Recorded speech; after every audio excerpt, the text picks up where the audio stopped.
The numbers that reignited the war.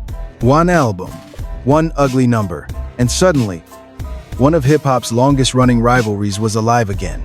Rick Ross returned with Set in Stone, a project loaded with major names and backed by the confidence of a man who has spent years building the image of a boss. But the conversation quickly stopped being about the music. Reports cited in the source put the project's first-week performance at around 19,900 equivalent album units, while other figures circulated around traditional sales and chart position. That confusion did not slow 50 Cent down. It gave him exactly what he wanted, a number simple enough to turn into a weapon. 50 did not need a long speech, a screenshot, a joke, a short caption enough to shift the conversation from, "Is the album good?" to, "Is Rick Ross still commercially powerful?" But Ross was never going to accept 50's scoreboard. For Heltres, the latest numbers became evidence. For Ross, they were one snapshot inside a 20-year career. One side pointed at current performance, the other pointed at longevity, ownership, business, and real estate. Two rappers, two definitions of winning. Neither wanted the other controlling the story. Then Ross fired back. Instead of defending every number, he questioned how success itself was being measured. He argued that the real flex was longevity, genuine support, and building assets that survive. After first week hype disappears, suddenly, this was no longer just about an album. It was about money, legacy, and who gets to define what winning means in hip-hop. So here is the real question. Can 50 Cent use one week to argue that Ross is finished? Or is Ross changing the scoreboard because he cannot win this round on 50's terms? And this is only the beginning. Where are you watching from right now? Drop your city or country below. Press 1 if you think 50 Cent has the stronger argument, or 2 if you think Rick Ross is playing the longer game. Subscribe, because this feud is about to move far beyond album sales. 50 Cent turns the charts into a weapon. 50 Cent understood something most artists learned too late. On social media, perception can move faster than context. The moment numbers connected to Set in Stone began circulating, 50 did not need to explain equivalent album units, streaming conversions, or the difference between total consumption and traditional purchases.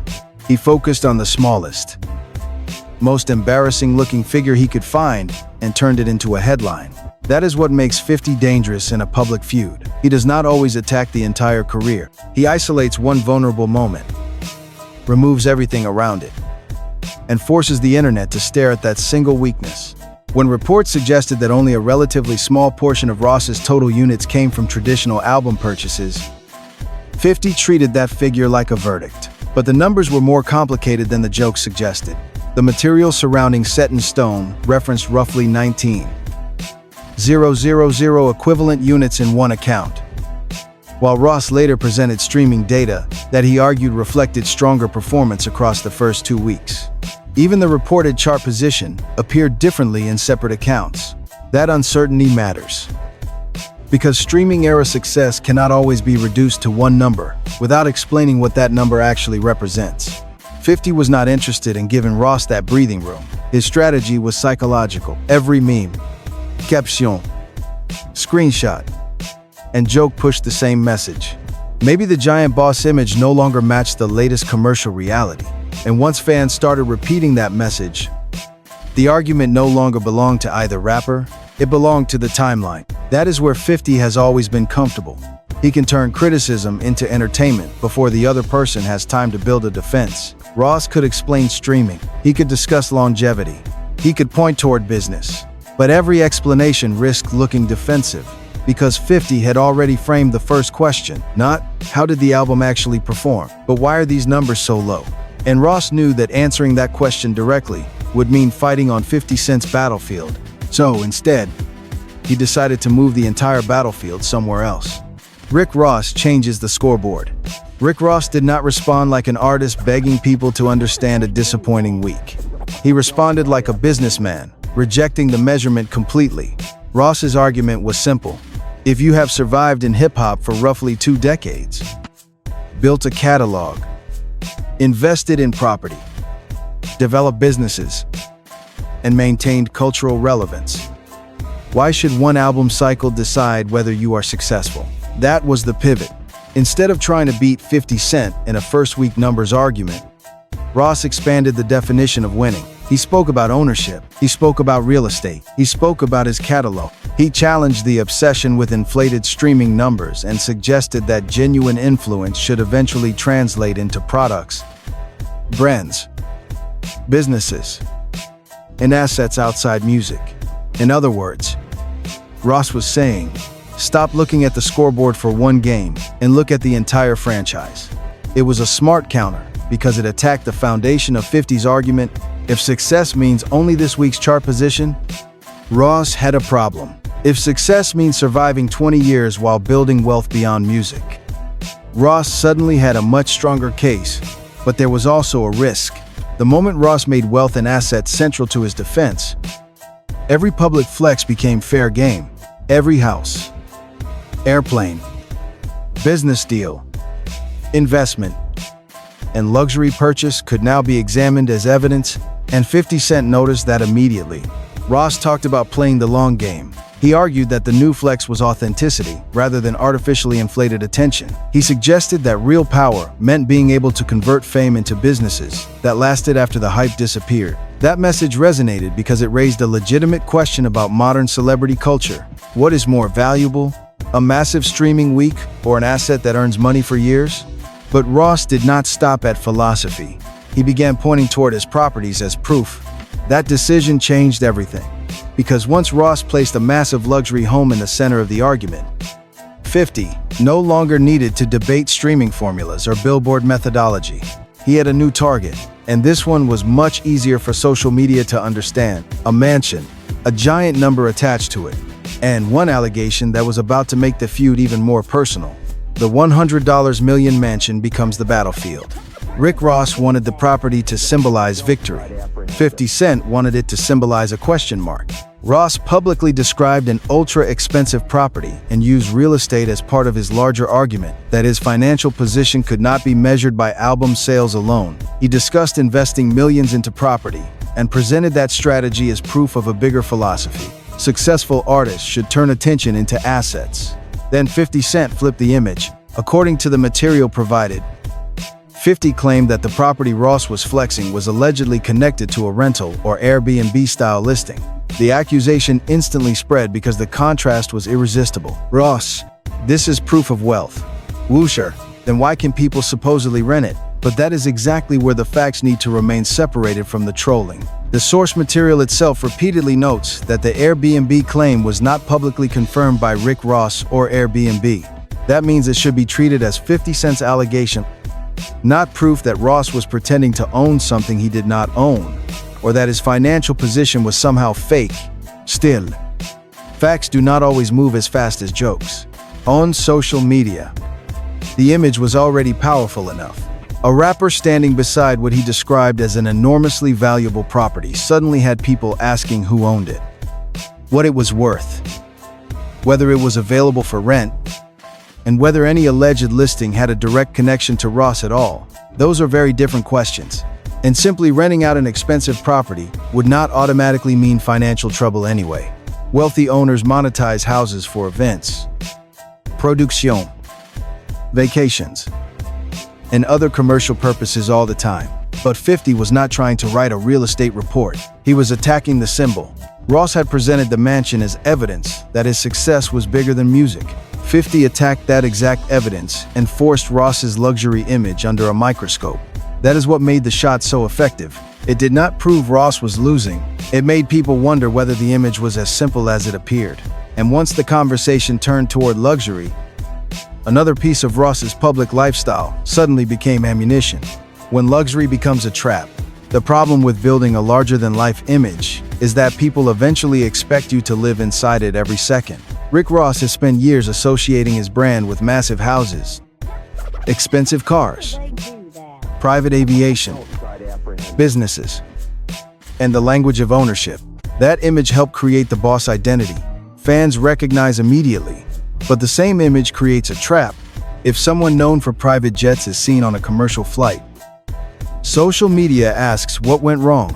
If someone known for mansions is connected to a rental rumor, people assume there must be a hidden problem.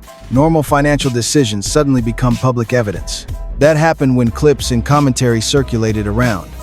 Ross reportedly traveling commercially. For most wealthy people, that would mean almost nothing. Private aviation can be extraordinarily expensive when fuel, maintenance, crew, storage, scheduling, and airport costs are added together. Sometimes buying a regular ticket is simply the smarter decision.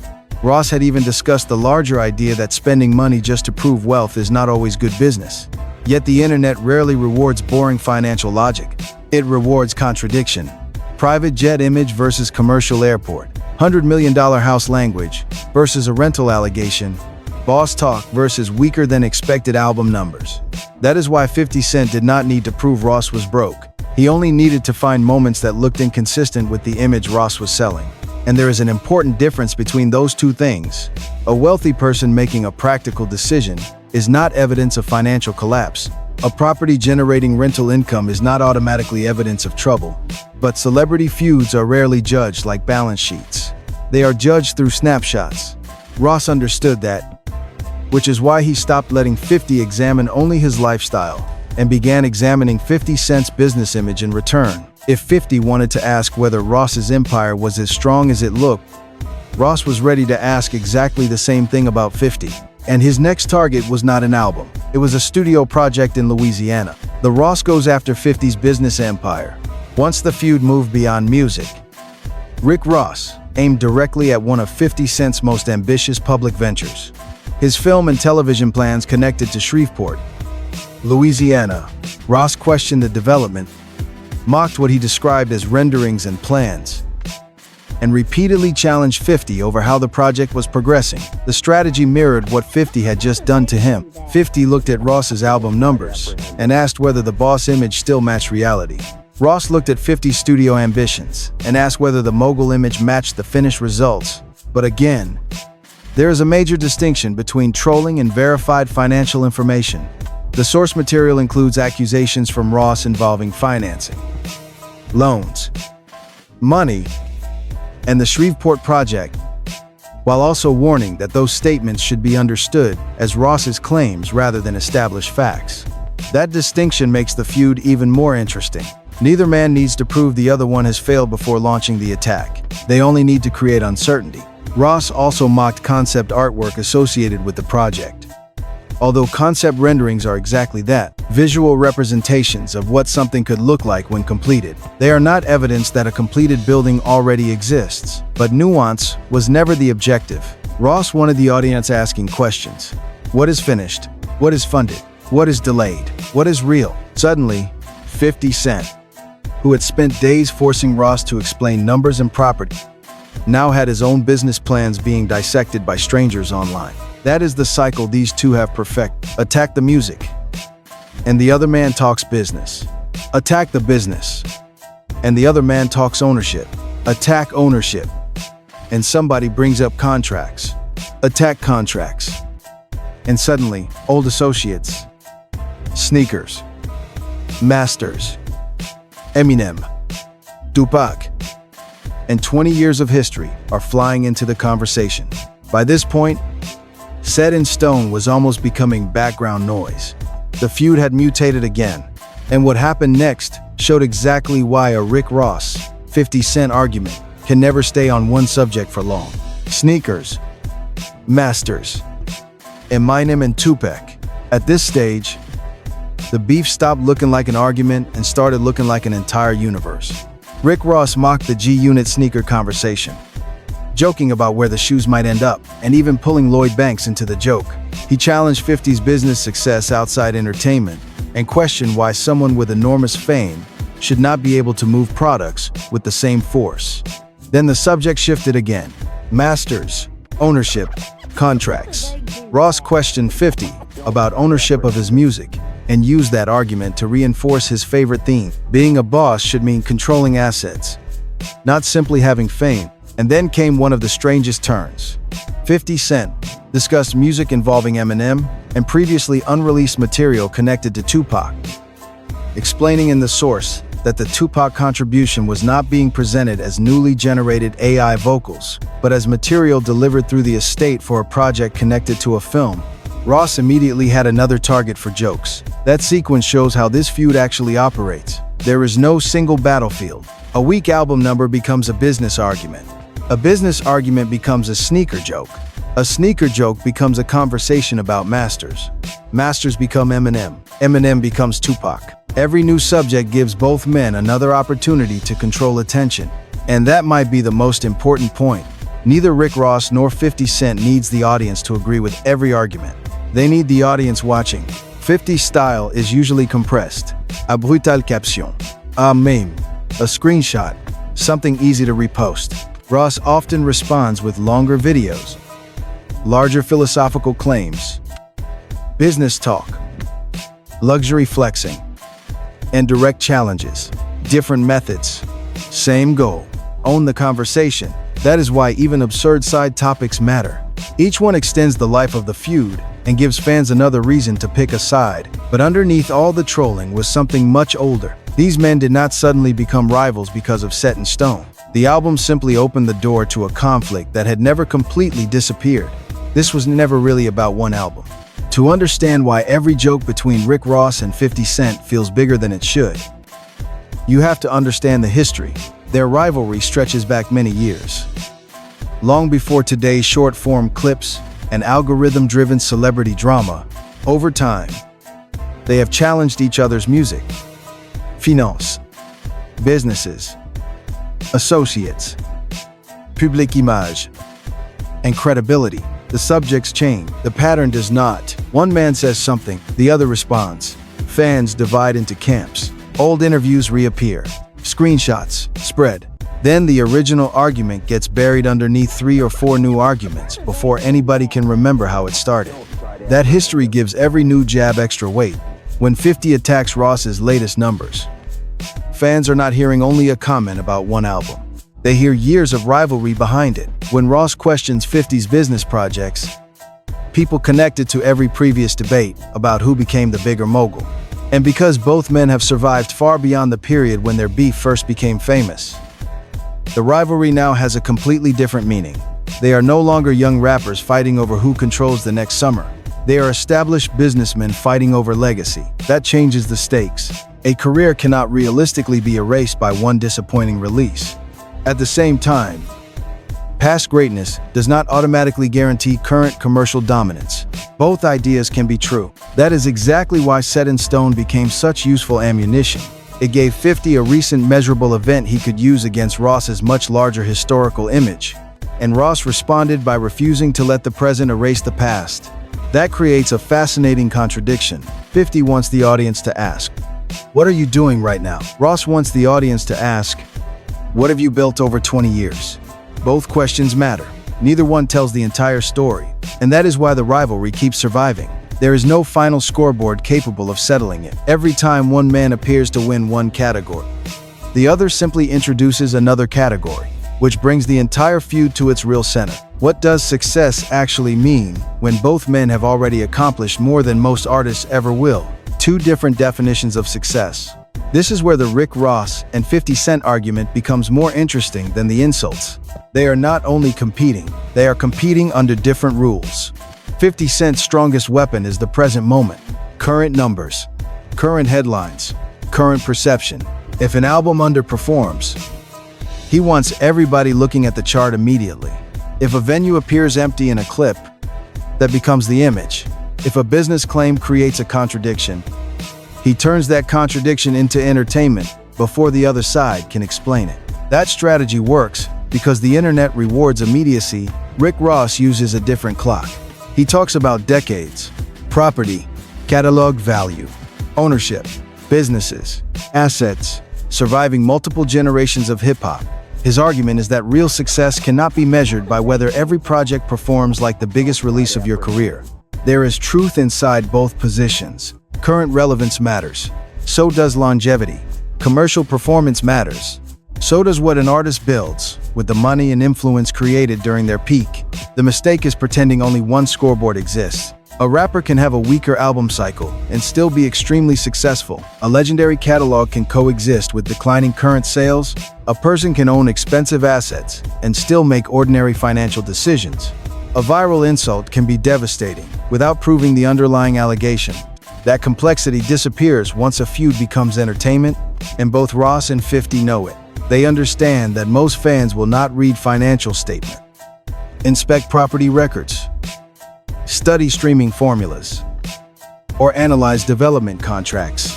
They will remember the strongest image, the low number, the giant mansion, the Airbnb allegation, the commercial flight, the studio rendering, the sneaker joke.